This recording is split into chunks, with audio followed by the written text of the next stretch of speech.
继续来看这件车祸，是伫台北桥台北往沙定堡的方向，伫早起的8点是发生着连环的大车祸。一台白色的轿车不明的原因失去着控制，出去双黄线，追撞着对向6台的轿车，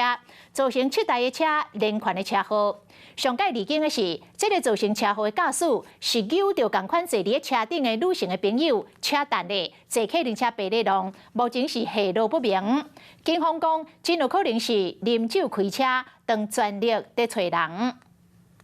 他车大礼拜日，雄对面一台白色免罪车崩入去车弄过来，瞬间拢出现，这一个弄造成7台车连环弄做一伙，这驾驶拢着惊。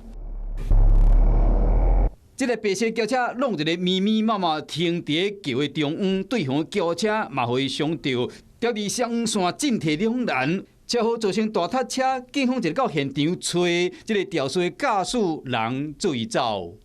有公车经过跟我们讲说是有酒驾，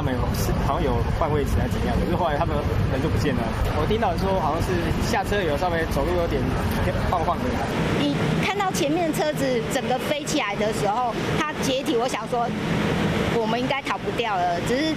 看最后是整个侧边擦掉，然后人没有受伤，是算幸运。代志发生伫早起8点，台北桥台北往三立堡方向，另外6个受害车主轿车慢弄害了，有个落到车身断去，脸落伫涂骹。警方一个调查，车主是一个姓廖查甫人，伊当时载女乘客上桥，毋知什么原因，去弄着对向的轿车，连弄6台，致使头一个轿车的车主受伤，送去病院，人坠走。沿台北桥重庆匝道东往西方向行驶，因不明原因驶入对向车道，造成多辆自小客追撞事故。这个老小姐是药品的生理人，上班的时候呢，一个弄，一个想到头一台车被弄啊飞起来时，还佫会惊。因无吊衰驾驶甲这位女乘客，到底因为心虚有啉酒赛车，还是讲有违禁品？目前警方也要伫追查。Hello， 我是冯维之，想要抢先掌握最及时的新闻资讯吗？赶快订阅、按赞、开启小铃铛，锁定华视新闻 YouTube 频道。